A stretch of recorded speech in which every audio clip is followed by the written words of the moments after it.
Movie facts 'OG', 'పంజా' ఈ 2 సినిమాలు ఒకటేనా? ఒకటే కాన్సెప్టా?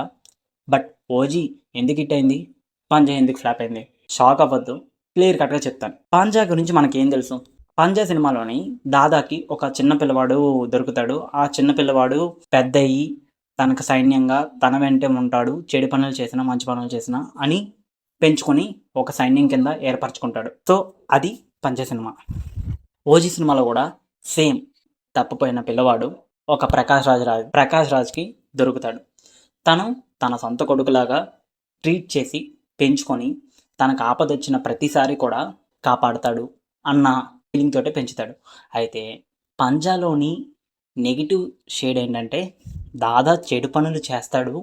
దానికి ఈ పిల్లవాడు సపోర్ట్ చేస్తాడు పంజా సినిమాలోని. ఓజీలోని అలా కాదు. ప్రకాష్ రాజ్ మంచి పనులు చేస్తాడు.